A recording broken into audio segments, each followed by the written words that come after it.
today's the day that I meet with you. It's whether you're with the one of our main community partners, or if you work with the veterans or South Coast business, or with the government, or with the tribes.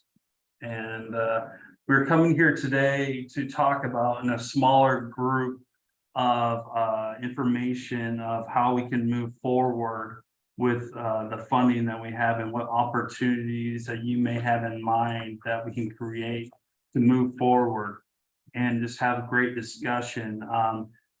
We have a few of our community partners can be here for a short time. And then this will also it's being recorded as well, and on YouTube, so we can keep reference of the notes as well. So for this time, I'd like to welcome everybody. My name is Andrew Brainerd. I work for the county in both cities as the Director of Homeless Response. And we'll start with those on in Zoom land, and let's start with Tammy. Hi, thanks for having me, Andrew. My name is Tammy Ailey. I'm a community engagement specialist for Coos Health and Wellness, and I work out in the libraries connecting our community members to resources. Awesome. Miss Becky. My name is Becky Yeager. I'm the Community Engagement Coordinator for Coos, Curry, and Western Douglas for 211 Info. Thank you. Gabe. Hey, sorry, it took me a minute. Hey, Gabe Fabrizio, Sheriff Coos County. Thank you, Sheriff. Let's go with Fireflies.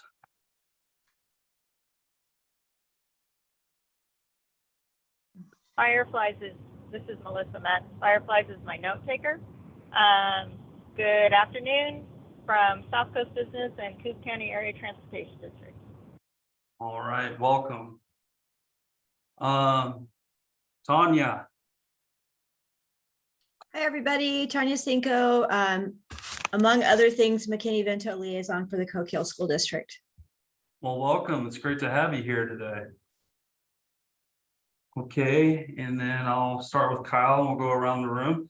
I'm Kyle Brown. I'm the Executive Director of Operation Rebuild Hope. Robert Moore, representing the Coquille Indian Housing Authority. Barb Mill-Iron with the Devereaux Center. Brian Seitz, Interim Executive Director for South Coast Development Council. Darren Coleman, Coos Bay Police Community Resource Officer. Chris Chappellner, Coos Bay Police Chief. Christine Sylvester, Admin Assistant, City of Coos Bay. During this time, if you cannot hear us, please not think that you're rude, and let us know so we can do the best we can, especially with the malfunctions we have right now. That we will figure out soon. But I'd like to start the room off to think of key things. We met with the community partners of last week that work on the medical field side of things with ADAPT, AYA, Barry Hospital, Advanced Health. And we came up with some key things that we could probably communicate better with. And with that said, I actually want to start with Robert on speaking of some of the key things that we talked about, and then I'll have Barb talk, and then we'll come around the room. I want you to think today of ideas that we could probably improve on, and maybe possibly think of a funding cost that can support that program. So I'd like to start with Robert in the room to talk about what we had talked about with our community partners in the last meeting. Well, I'll do that, but first, just a few words on what Coquille Indian Housing Authority is doing at the table. We provide a wide variety of housing opportunities and services to homeless people out at the reservation and in our 5-county service district. And in fact, we even have a rental assistance program for tribal members only that has people benefiting in North Pole, Alaska, Maryland, Tennessee, just a few tribal members that are scattered around the country that we also help out. And of course, most of our services goes to Native Americans of any registered tribe, but specifically to the Coquels. But with that last big hit of COVID money that came in from the federal government, we ended up also helping the general community and did a lot of rent assistance within the Coos Bay North Bend area that I like to think of it as a program that was a win-win for everybody because the money went to the landlords. The business community actually got helped out with that assistance program. It wasn't just about helping people that were down on their luck. The benefit flowed all the way through. So we're in a position right now where we're looking at another round of state funding that came to us, the same kind of money that came to this project through the county. And we're looking to see what we might piggyback our funding on to help out with some capital projects. For example, we're interested in plugging some of those dollars into another pallet shelter village like Coal Bank Village, which we know it's at capacity all the time. We know we need more. So we're looking at ways to help out in the countywide homeless process by doing that. Having said all of that, I think that for me, the key of what we're trying to accomplish with these meetings and what we're doing at this point in time is trying to build a foundation for a better coordination and better communication throughout the whole county, with all the different stakeholders, the service providers, the faith-based organizations, whoever's at the table to help out on the homeless issue. How can we get everybody connected and in better communication with everyone?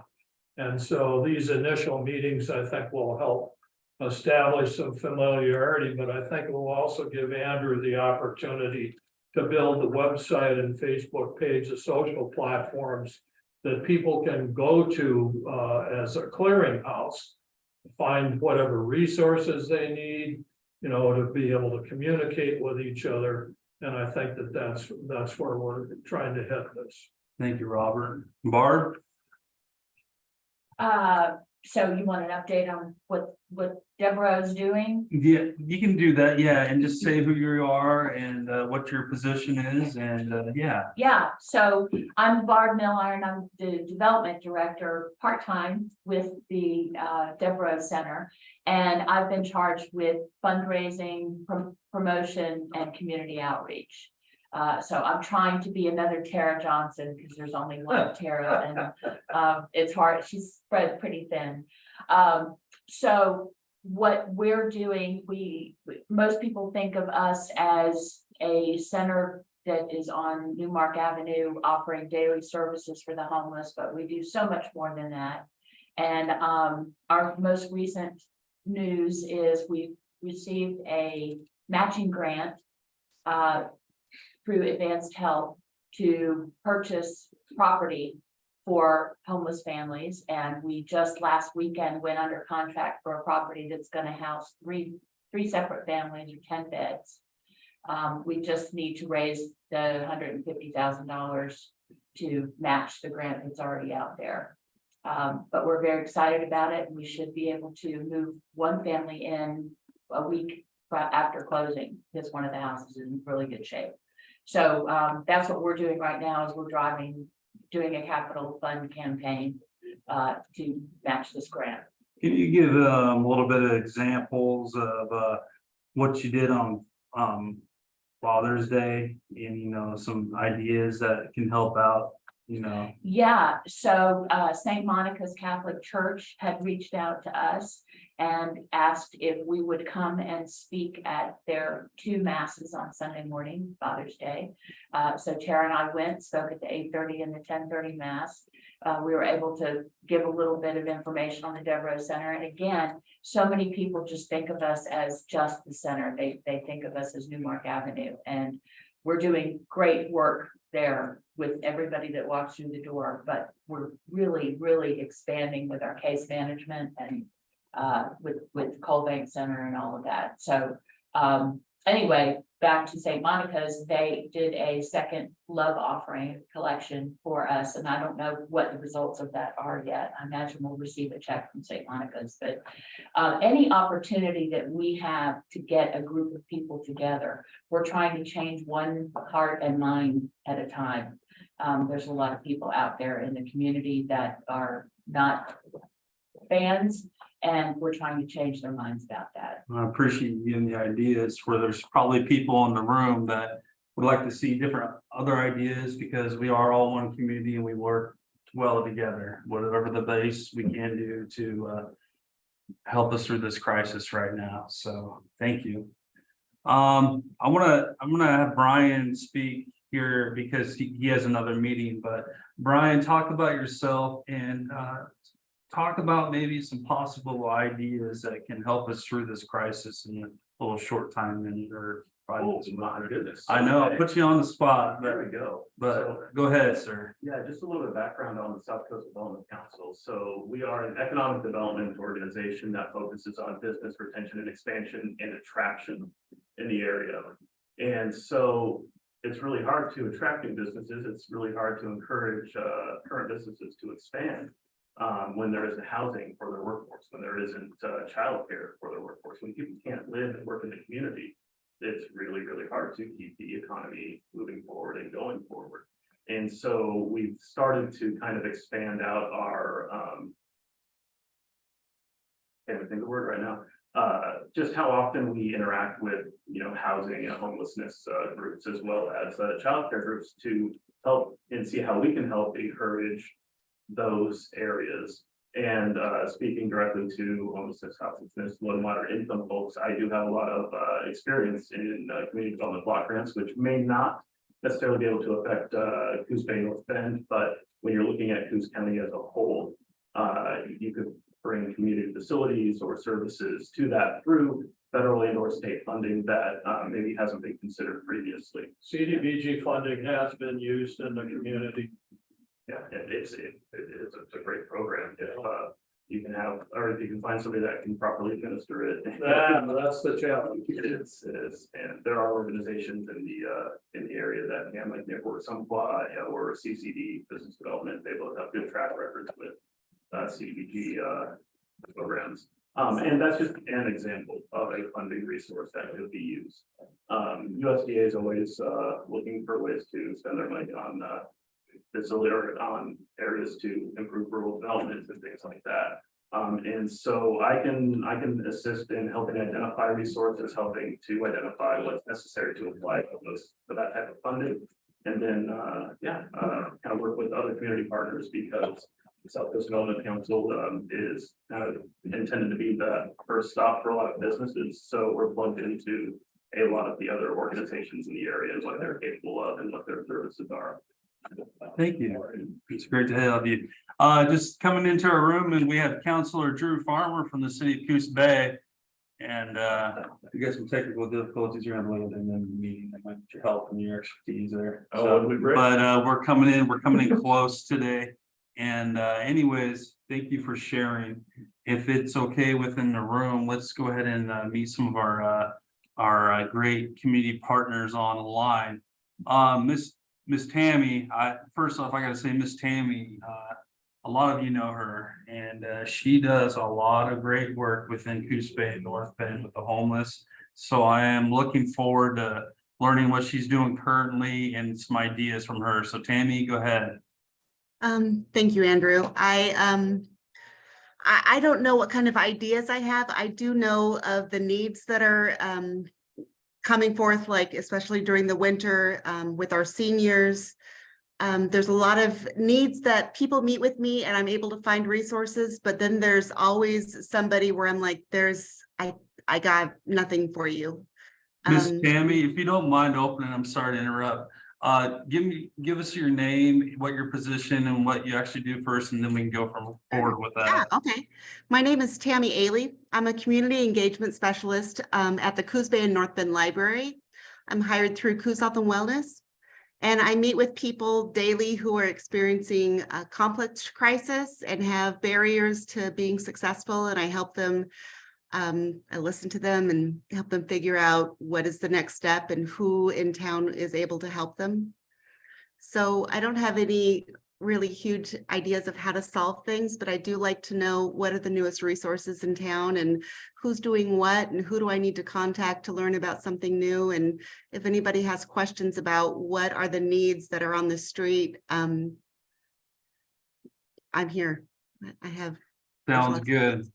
And during this time, if you can't think of ideas with the other community partners, I will continue to learn that name. Think of a wish list of ideas from this meeting as well when we meet back in a month from now of different ideas that maybe haven't came up yet. So I do have a appreciate. wish list. Yeah. Yes, thank you, Hey, Tammy. Tammy, thank you on behalf of the Coos Bay Public Library. Your work there is greatly appreciated by us. Well, thank you. I appreciate that. That feels good. It's hard work and sometimes it's a little overwhelming, but I do feel supported by the library staff. Robert, will you share some more stuff of what she does? She is truly amazing at what her. Well, she's the go-to person for just about everything that's related to social services for people who don't know what to do next. Yeah. She's the problem solver. And she works with both public libraries for Coos Bay and North Bend. Aren't you also out at Lakeside? I was in Lakeside until the grant ended in Oh, December. that's right, yeah. Yeah, so I do have people, I field phone calls from Lakeside all the way down to Brookings. I have people from Roseburg call me. I field phone calls from all over. Yeah. Well, it's great to have you here today and appreciate all the hard work you give. Miss Becky Yeager. Becky Yeager with 2@1 Info. I do what Tammy does, only broader.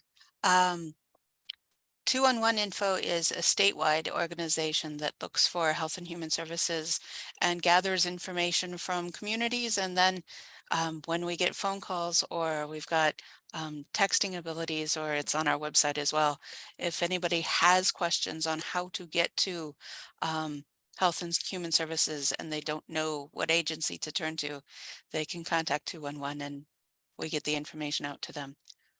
My duties as a community engagement person is to find those resources and to let people know how to get to those resources as well.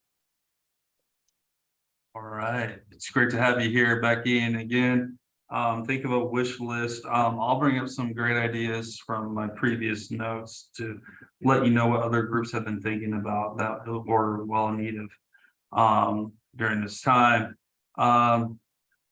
Another guy that's hit the ground running and our sheriff for Coos County, Gabe. There's a lot of things I could say about this gentleman, but transparency is back in our county. And I think he's brought that to everybody's attention. Easy guy to work with, and I'm looking forward to continue to work with him and have you guys work with him as well. So Sheriff Gabe Fabrizio, the floor is yours, sir.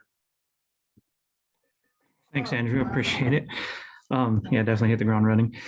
A lot of this really is visibility for me. The county hasn't quite figured out exactly what their rules are going to be going forward for homeless people. That's been a topic of discussion, of course. So trying to figure out how to best advise them and what our capabilities are going to be.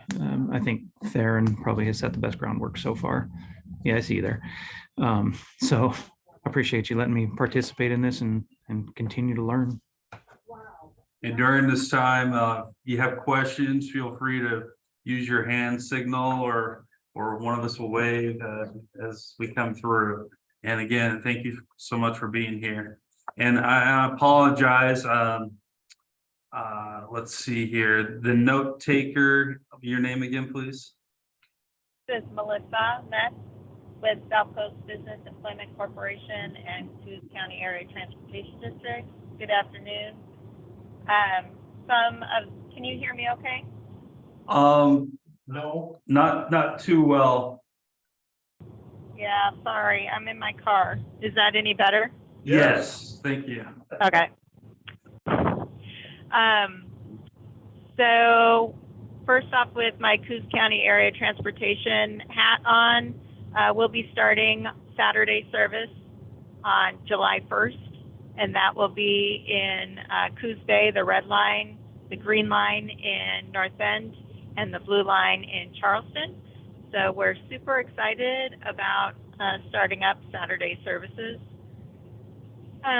Secondly, just as a reminder, veterans who use public transit for the purposes of health and wellness can have free transportation. All they need to do is contact CCAT and fill out an application, and then we'll get them an ID badge. Then with my, and also over the summer, high school students with their student ID card can ride public transit for free within the county. With my South Coast business hat, childcare was brought up earlier. We do have a childcare business consultant.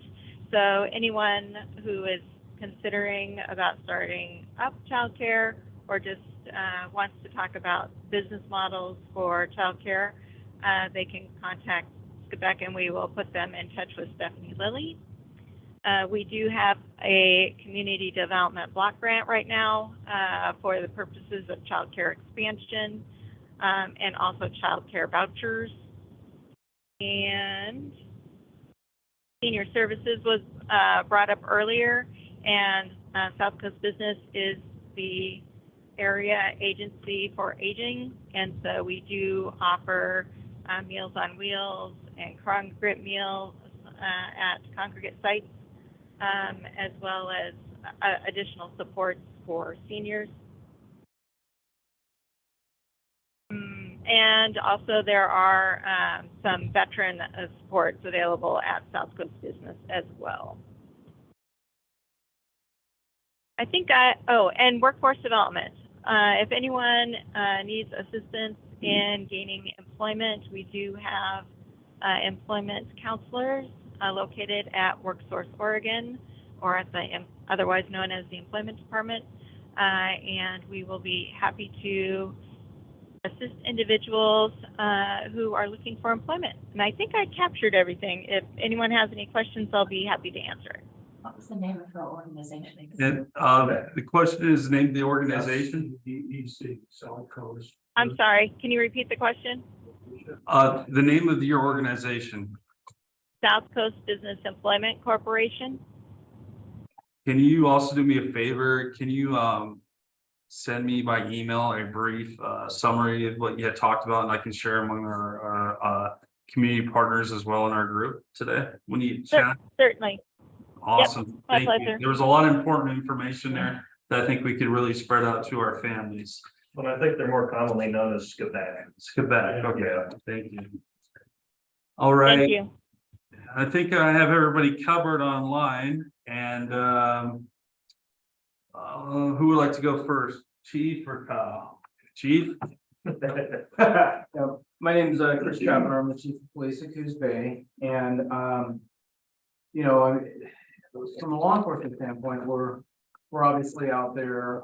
We're kind of sometimes the first line. I'm going to defer a lot of this over to Theron. He's actually out meeting the homeless folks and connecting them to resources, and so you know that's generally where we seem to find the greatest need is that immediate connection to the resources. And so, you know, if you're talking about a wish list, you know, that's where I think we need to, and that's why these groups are coming together to brainstorm ideas, but that's where we have our biggest limitations is finding immediate resources, additional mental health, additional transitional housing, pallet homes.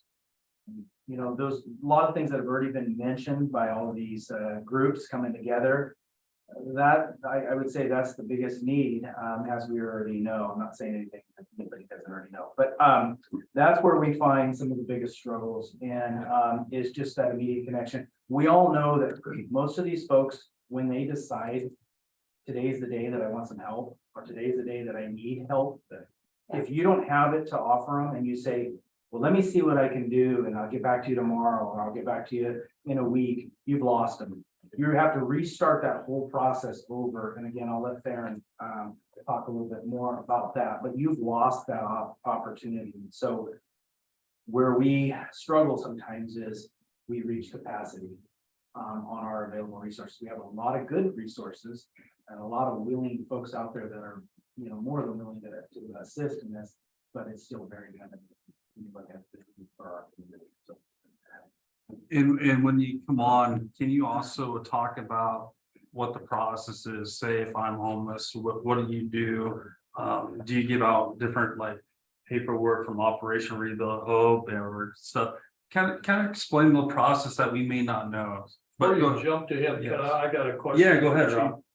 Chief, how do you think the new ordinances are working out? Is it all going smoothly? You think it's useful? Is it working? Have you got enough Theron to do all of it, or, you know? There's certainly not enough of us running around, enough Therons, enough community resource officers, but I will say that we do partner well with the other agencies. North Bend has brought a community resource officer on board, which has helped tremendously. I know the county's working on getting one up and running as well. And so we've learned to partner up with our resources and, you know, multiply our force. And so that's been very beneficial.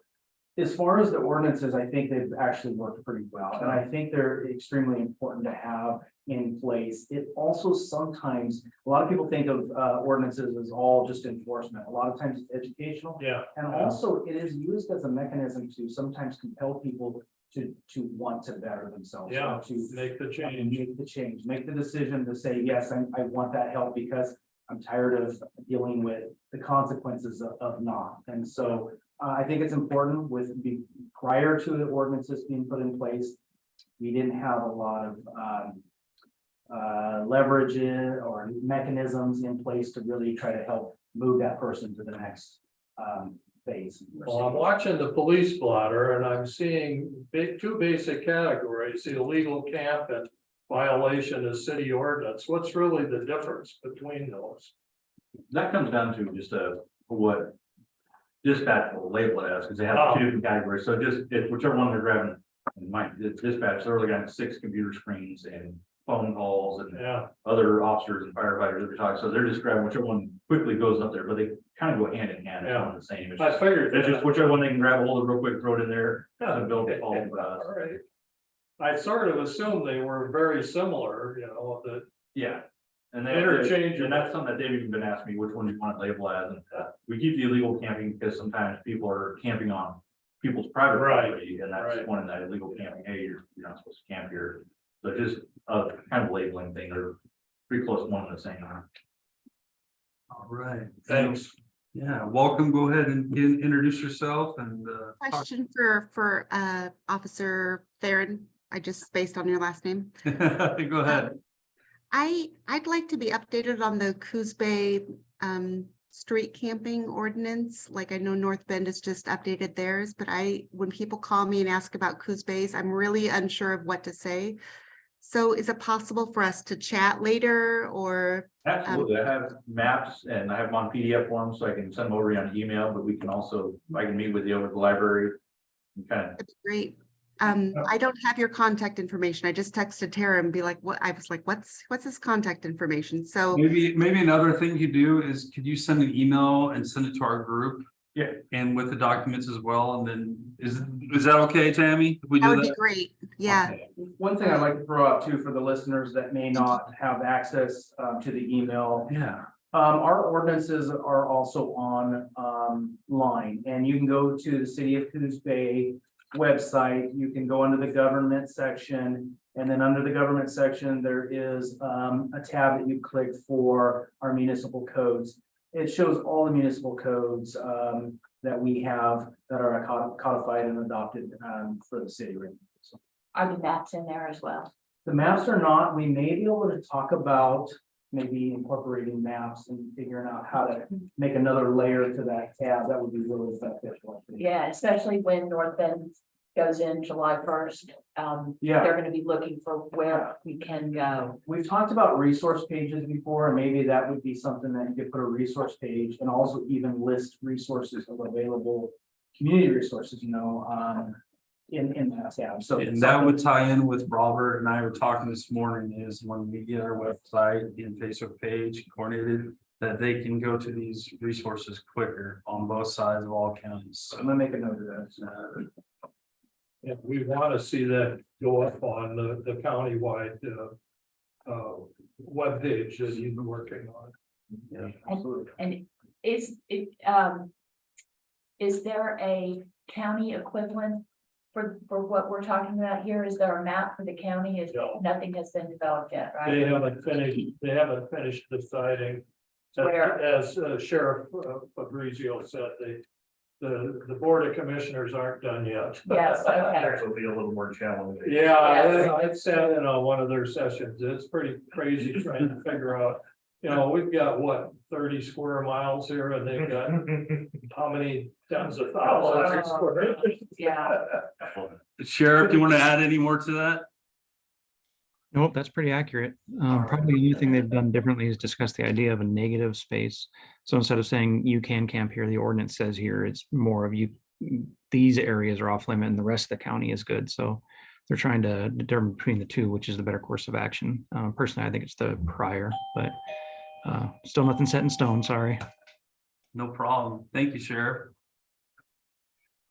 Terry, go ahead and introduce yourself. My name is Theron Coleman. I'm the community resource officer for Coos Bay Police. So as Chief was saying, my position is I'm kind of the frontline guy out there working with the homeless, working with people that are, it doesn't even necessarily just be homeless. I work with businesses.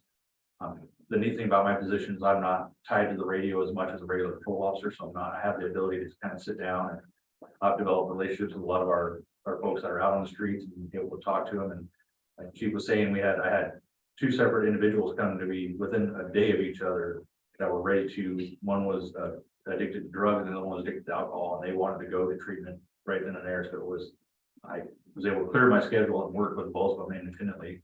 Leaned on Tara extremely heavily and saying, hey, I've got two folks that need to go to treatment. And that's where we kind of ran into that kind of roadblock of the ability to get them into treatment. It's hard right now. And they both, the one guy I just checked in with her, she's still waiting for a bed, and we've been 3 weeks now. Oh, geez. But it's, we like I said, we kind of burst at the seams with our capacity of what we can help, but getting in that window. And the other gentleman, I think we got him a bed. I mean, I'm checking with him this week, but he was a fellow when we first started dealing with him, he did not like law enforcement. He cussed and screamed at us every chance he could. So I took it upon myself just to kind of talk with him and work in those relationships. And now he apologized. He came in, he's talked to several officers. So I'm sorry I was like that, but I was being an idiot. And being able to develop those relationships where they don't just see a badge anymore. They see, hey, a lot of them know me by name now. And they're like, hey, Officer Coleman, the one cow sleeping on our PD steps waiting to talk to me. That was the safest place for her to not be around drug dealers. So Sure. Yeah. so PD steps were the safest place to sleep. I'm sorry I'm here, but I needed to talk to you as soon as you got in this morning. And I thought it was awesome to be able to she even sought me out. But that's what is the resources. One of the biggest ones is housing. Getting people into housing is tough, because what I've kind of learned is that we have developed, I mean, we look at appointments months out down the road. Someone that's experiencing homelessness, one of the biggest things they see is what's right here, right now. And we have to be able to say, well, let's get you somewhere. And the biggest thing is, can I stay somewhere safe right now? Can I take my stuff somewhere and have my own pallet home where I feel comfortable? Then I can start working on resources, because they're thinking about where they're safe to stay. And that's one of the biggest things I've identified with talking to a lot of our folks is they don't have a place to call their base area. And that's one of our struggles we're seeing. Is they don't want to go to the treatment because they don't know, well, when I get back, what do I have? Am I gonna be back on the streets? Am I gonna have something here when I get back? So that's been a real eye opener to me seeing, and I take it upon myself to ask them, like, if we can help you right now, what can we do right now to help? And that seems to be our struggle is housing, even if it's just the pallet homes. As Tara said, we have a waiting list. I talked to her. Lock them up when you're away from your pallet home. Yeah, That's huge. And that's, a lot of them don't want to go to the next step of treatment without. Having that stability. Yeah, when I come back, when am I gonna come back to? Well, they feel like the waste of the time at the treatment, just to come back to what they were already doing. Yeah, they go back to Cost square them one. needing treatment in the first place. Which brings up another thing I want to share that Robert had shared with me today. And it's a project I think that would, help in this situation is finding out from our partners of how many transitional beds do we have. I think that's a key thing, and by doing that, we would have a similar thing with Adapt with the resource guide. Make it into like laminated formation that we can hand to Kyle and to you guys. They might not be able to understand it, they may not be able to have a phone, but it's your resource guide as well, and I give credit Robert on thinking that as well. Different ways how to improve the communication, so we have a place for them to go right away, we have those resources. And just trying to know, it might be a veteran, well, who has beds? Let's contact Kyle, you know what I mean? Yeah. And see what he has with the veterans, or if it's somebody in the mission, they're clean and very inspirational, let's call, Joshua and see, or Deborah Center, you know what I mean? Yeah. Just something that we're not like, I don't know where we're gonna place you. That needs to fix, and I know we'll get there. And I have a master resource list that, somebody sent me that are all our local resources, it's about 2.5 pages. Yeah, and I wanna see if we I can use that. dense that now. I print that off and usually kind of, whichever one they're looking for, if it's a veteran, I know I can go to Operation Rebuild, Help, like, hey, got somebody that needs help here. Good. I've got ones I've used, the tribes, I've leaned on them, where I've had people that are tribal members saying, hey, I've got this, so here's where we need to get you in contact with them. Would it be easier for one document, small document, pocket document for you guys? I think it would, and I'll just kind of put a plug in a little bit for our CRO, and that's what's so valuable about this program. Is Yeah. all of our officers are trained equally for the most part. I mean, we always are looking at different types of training, but most of the officers are dealing with the transient and the homeless folks all the time as well. But the difference is Theron and CRO position can actually take the time so the officer can step out of that role and go handle the day-to-day calls that are coming in that are nonstop, and he can do the follow-up and the connecting of those resources. And so that part is extremely valuable. So you asked if we have enough. I mean, I don't think we can ever have enough, but utilizing that is where we're able to bridge that gap and really move the people to the next stage. But I will answer your question and say, yes, those pocket guides would be excellent even for our patrolmen and women out there that are having that initial contact. They would also have those resources available at hand to be able to connect with us. It was, 14 years ago, we, with our first 10-year homeless plan, that first year of the plan, we printed several thousand of those, and they were all laminated, it was laminated, so they weren't just gonna melt in the first rainstorm.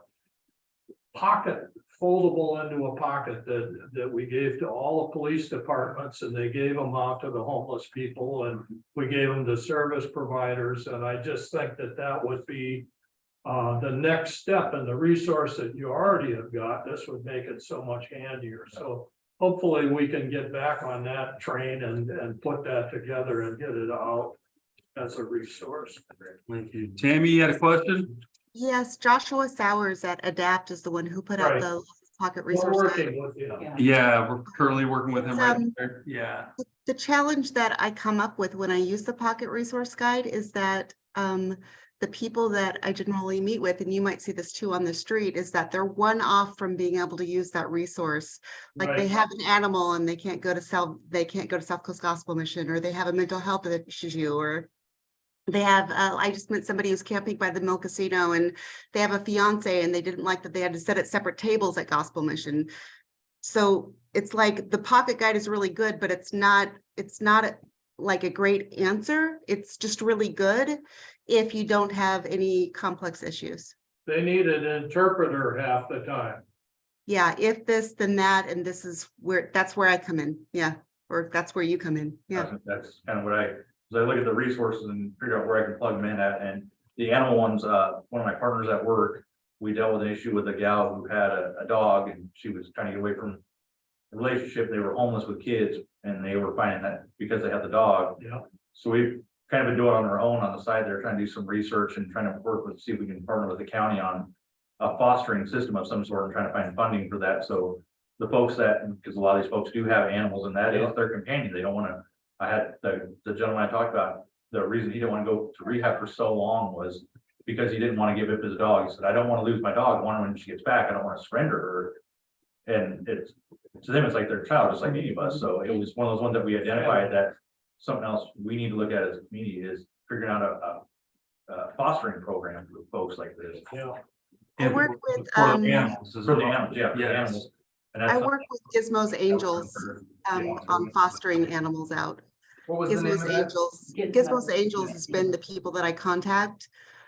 Sometimes they're really responsive and sometimes they're not as responsive. But they're the people that I talk to when it comes to fostering animals out. Can you email the information to Tammy, to our group as well? Sure, I Thank don't you. know the group email. It's, Send it to Andrew, he'll get it. there out. we go. That's Got all. it, Andrew, send it to you. Thank you. You have anything else, Doug? I think that kind of covers a lot of stuff, like our biggest want right now is getting the resources to get them into treatment, that ones that need it, and then just immediately shelters right now, the biggest thing, shelters. Is kind of bursting at the seams of the pallet homes down there, struggling to get some more individuals where we can. So, Yeah. Darren, one of the things that we've talked about in some of the other meetings is a sobering center. Would that also be a resource that would be something that you have an immediate need for and know where to put them? I think if we have the sobering center, if we can get on the back end, when we get them from there into the treatment programs, I think that sobering center would be such a huge. advantage to us It's a that- place where they could stay while they're waiting for that bed. And it could be something and that treat. some of these could have that kind of wake up call. Yeah. Hey, I don't want to keep doing this. I've talked to some of the folks in Roseburg that police officers live, it's got a success rate of. They get in there and then they realize, okay, I don't want to keep doing this. Yeah, And then it goes on to the next step. So it's kind of that feeder program to getting them. seems like it might be the transition from the street and then they wait a while till they get a bed, but they have a place to stay. So they're gonna stay sober while they're doing And it. it'll kind of help start them on the path of Yeah, rebuilding. And that's the other thing we've noticed is. We can't take people straight from the street, put them into a house. We've got to kind of stair step them back, just like you would recovery. Back into. Getting into a successful home life. So there is a fairly large group that are in our community that have actually even branched out beyond our city, Douglas County. We are meeting actually tomorrow, steering committee meeting for talks on the sobering center. So right, I know. there's a lot of work that's going on right now. Yeah. Sheriff Fabrizio has also been part of that and has actually donated some space if that became a reality in the jail. We've teamed up with Advanced Health, we've teamed up with Adapt, First Step. And so there's a lot that's moving toward that direction. And what you just described is the sobering center and then sober living. So Yeah. they transition from sobering Yeah. center to Yeah. sober living, and then they transition from there to transitional housing. Yeah, And so there's a lot of pieces to that puzzle, but there is some great work being done in that. It's just, we always come down to, where's it gonna be, who's gonna manage it, and Where's how's the it gonna money? be funded? Well, and And that's what it comes down to. yeah, And that's what my question is when you're looking at a finite pool of money, do you spend it on the trend or the sobering center, or do you spend it on more pallet housing? Yeah. How do we, Hey, we're Yeah. getting conversation, Yeah. what do you do? Where do you invest your dollars and how are you going to, because it's all needed. yeah. it is, Yeah, that's it. I guess my opinion on that is that. As we keep doing these baby steps here at the front end, trying to build a foundation for the future. We're gonna have to do some prioritization of where the money's gotta go and what the most urgent needs are. Sort of a triage kind of a thing. what percentage would you say would go to a sobering center versus going directly to a pallet? What percentage would you say are under the influence of something?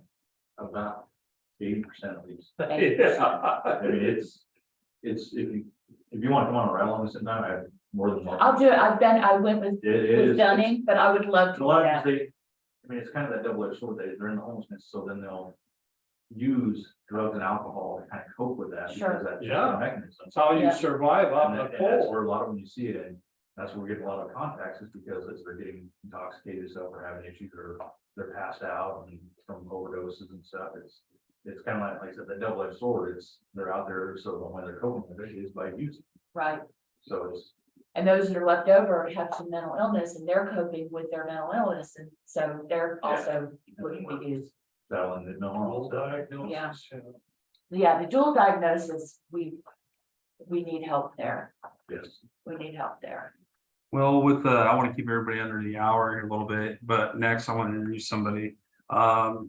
This is Kyle Brown. He's from Operation Rebuild Hope, and they are a recovering program that is in good hands. I will tell you that right now.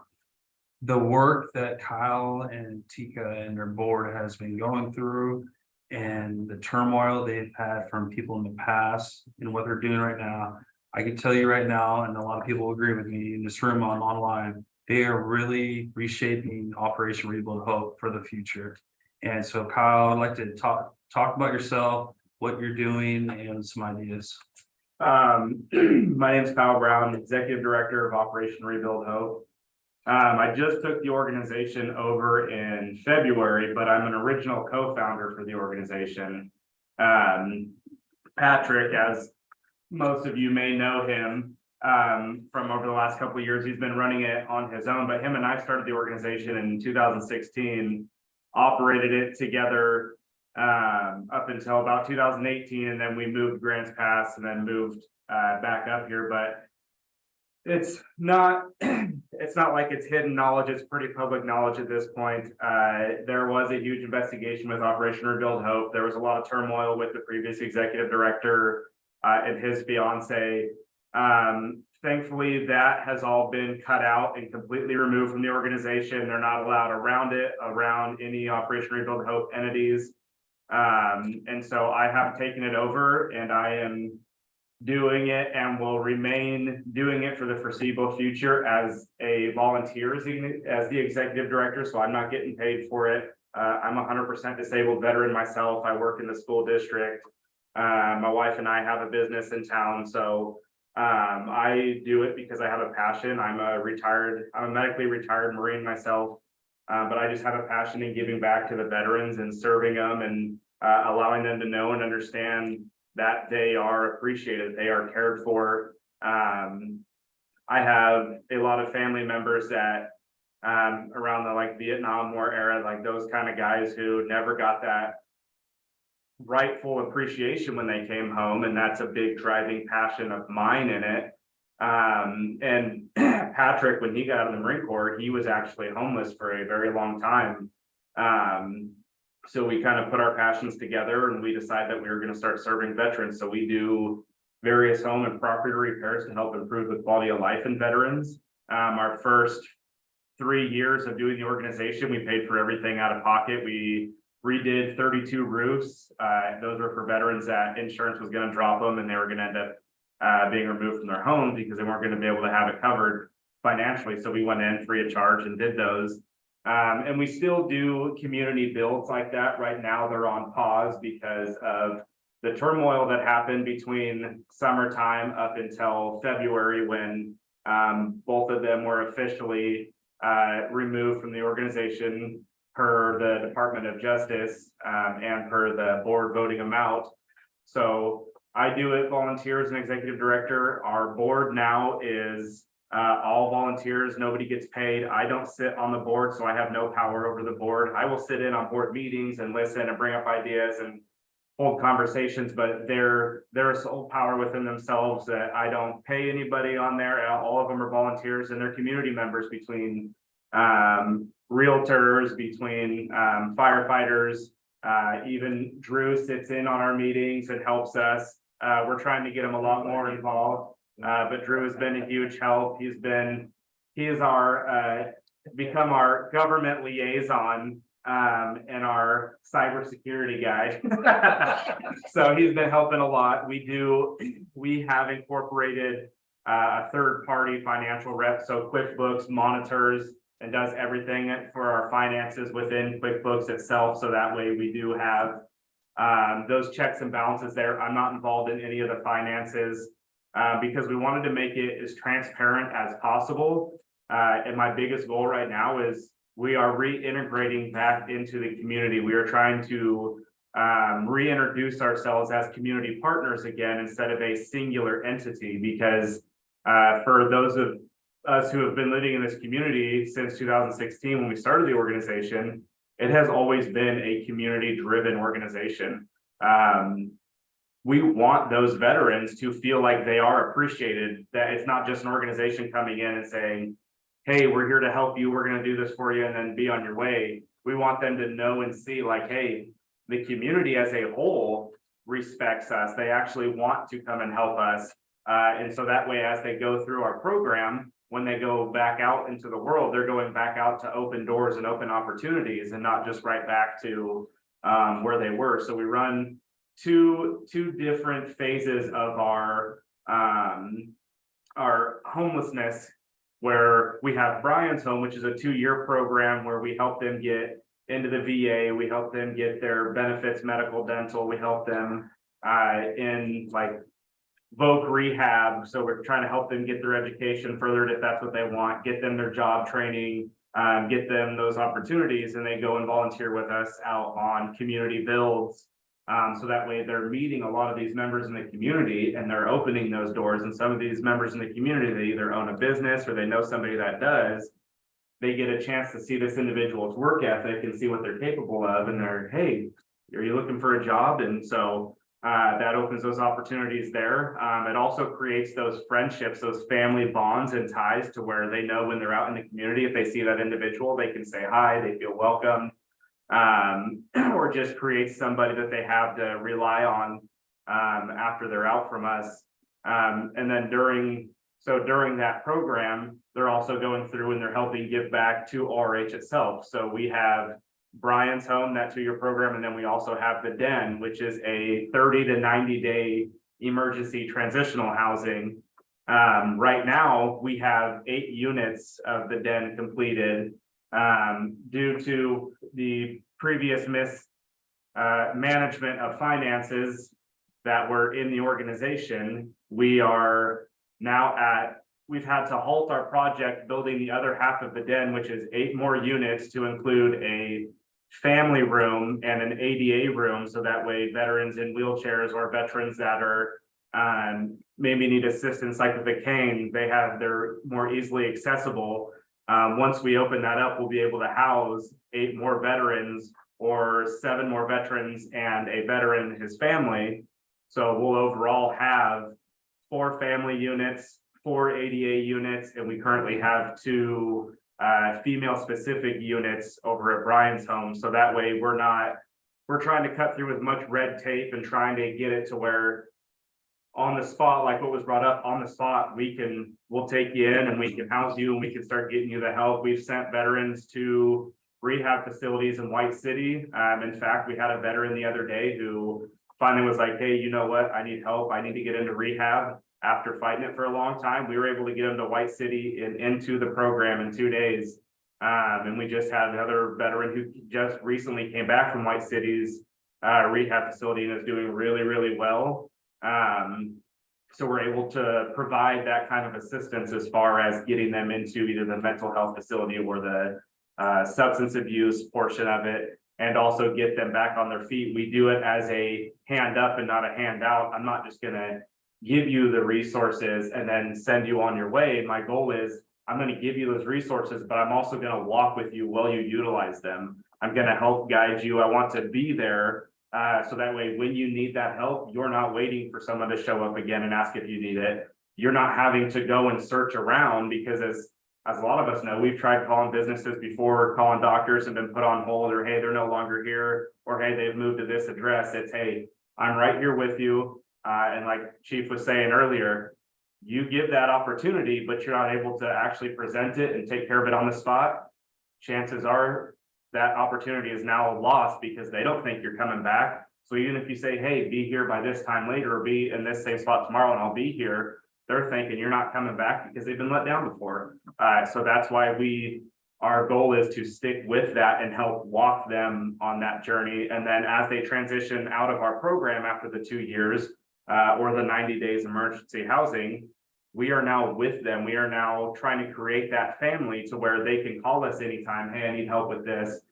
Do you guys know any resources with this? And we are now branching down into Curry County. So tomorrow, we have a peer support going down to Curry County for the first time with Orca, because we do consistently every day, we're doing community outreaches. So we've gone over to the Devereaux Center, looking for veterans over there. We've had them call us and let us know that they're there. We've had law enforcement from Coos Bay, North Bend, or the sheriff's department call, hey, I got a veteran that is looking for this.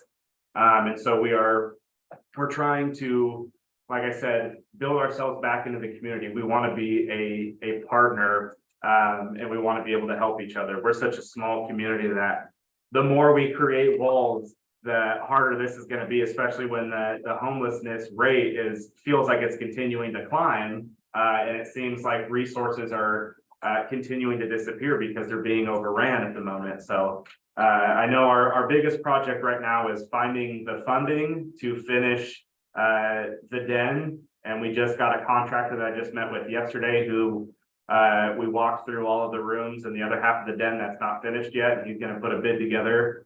And so hopefully we can find funding for that soon, because that's a possibility of 8 more veterans and a possible family that could finally be housed and off the street and back into getting them on their feet. So. Great. Thank you. Any questions for Kyle?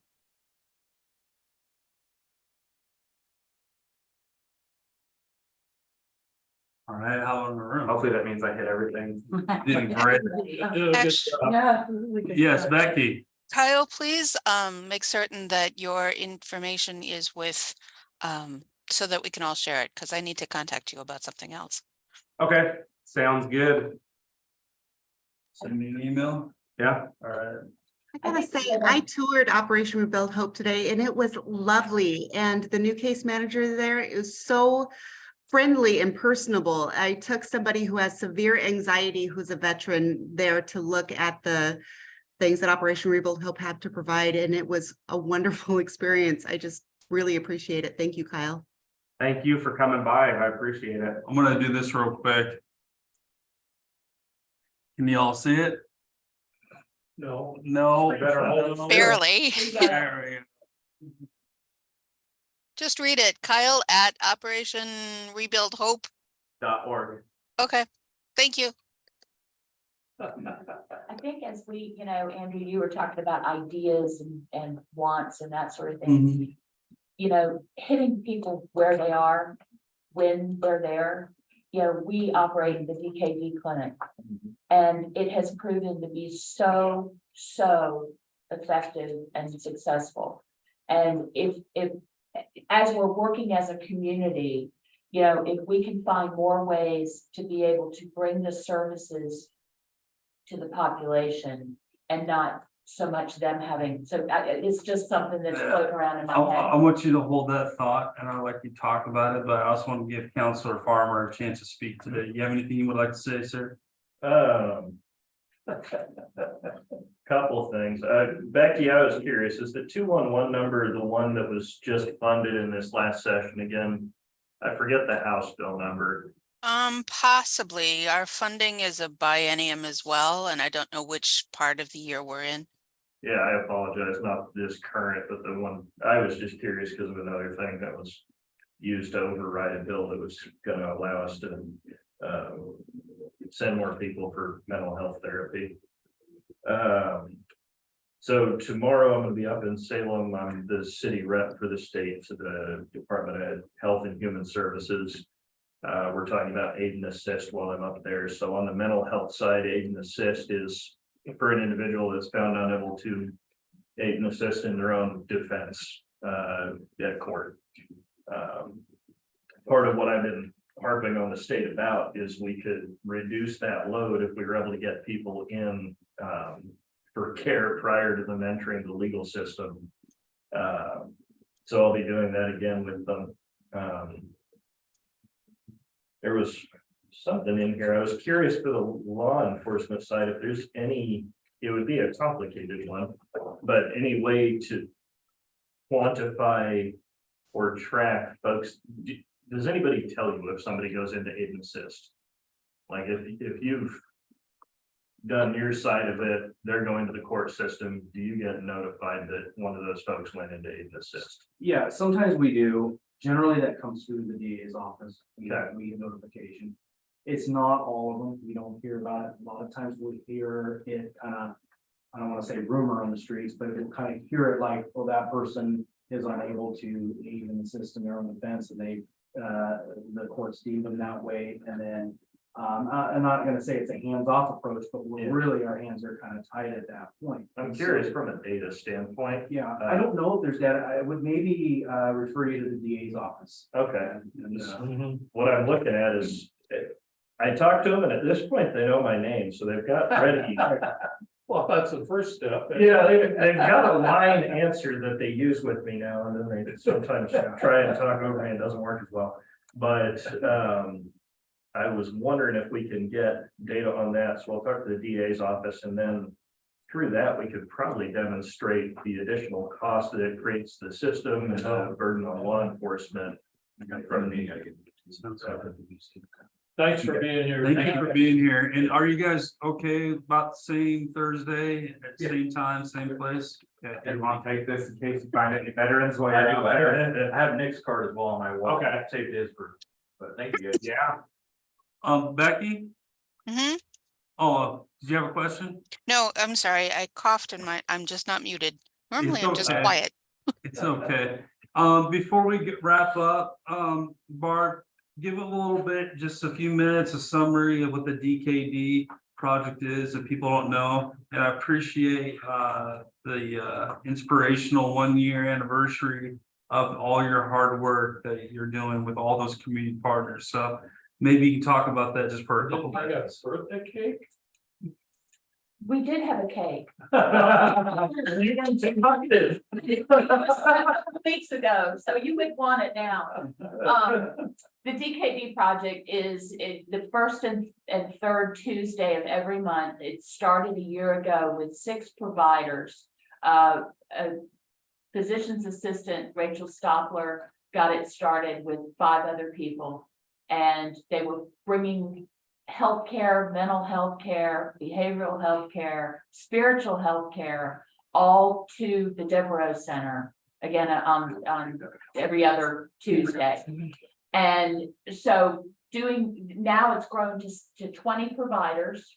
That we have a doctor that does wound care, we have physician assistants, we have nurses, and then we have people from ADAPT that are there. We have people from Advanced Health. So we have the various services also coming in on site, so that anybody that walks through the door, it's like having a mini cosmos of social services at their fingertips. And having that where they are has made a tremendous difference. They don't have to go, they come to where they know it's safe.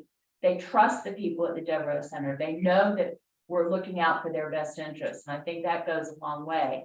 But just anything that we can do to bring services to them, I think is going to help us. Each day, sorry, go ahead.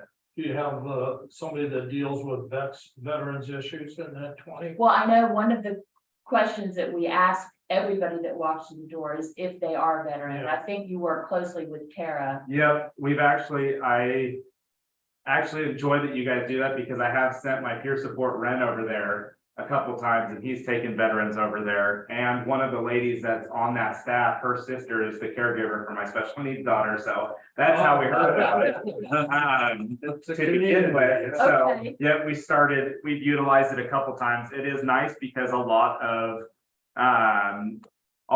these homeless individuals, some of their triggers are being in a hospital. And so they don't want anything to do with it, but if you come to where they're at, and like, this isn't a medical setting, but I'm still receiving the treatments that are gonna benefit me, then they've all been for it, because I do have a couple that were like, I don't want anything to do with going back to that hospital. And so we took them over there the very first time I heard about it, and they came back. One of them had real bad like molar pain and something like that, and I went over there, popped it out, and he was like, holy crap, I feel way better. So That's awesome. Yeah, it's been very, very successful, and my wish is that we had some way to grow that, and we had you know, the resources at the Deborah Center to be able to grow it. You know, right now, we're kind of at capacity as far as the number of people that are coming in.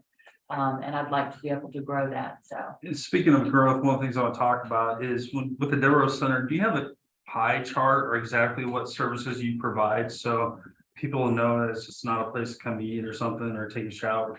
Is there like a chart that describes of all the services that you just do for the Devereaux Center? I don't have a pie chart. I have lists upon lists of what we do. Lists.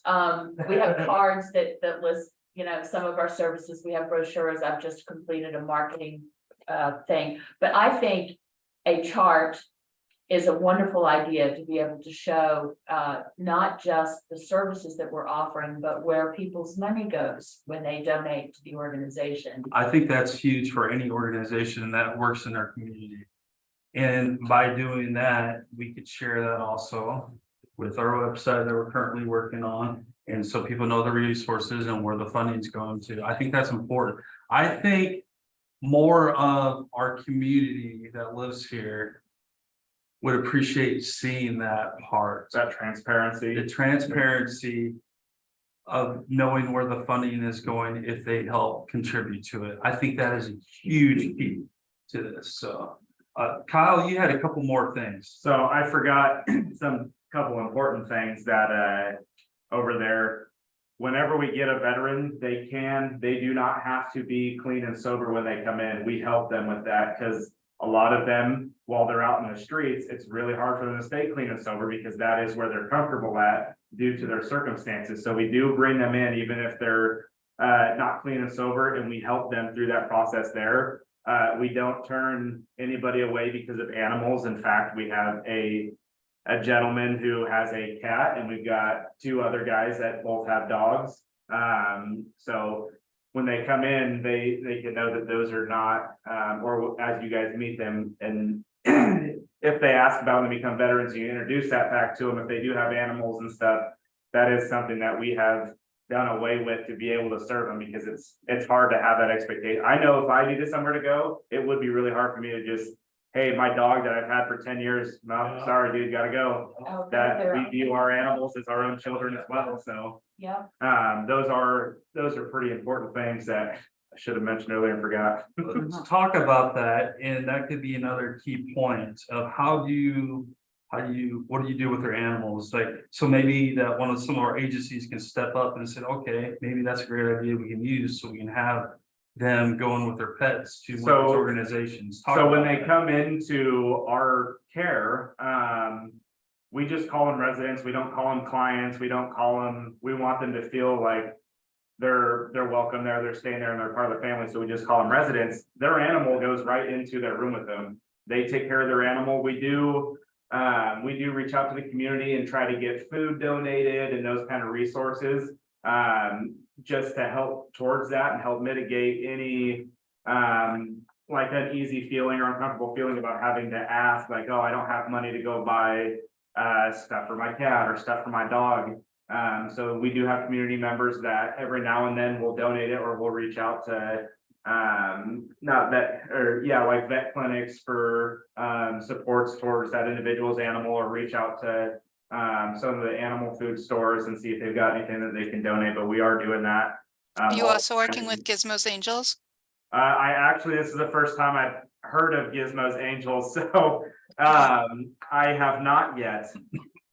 But and then the other thing with our veterans is as they come in, one thing that we do is our peer supports are trained in suicide prevention and suicide awareness. And so they do have that training where they're working with them from step one. So they're not going into somebody that has no idea. Both of my peer supports are also combat veterans themselves and do have those issues, so they know how to relate and they know where to send them and start off with those resources. So when they come in, they are coming into people that are trained and ready to be able to help them from, like you said, exactly where they're at. It's hard to take someone and say, hey, this is where I want you to be. So when you're ready and you're here, then we'll take you. It's, hey, it's okay that you're here.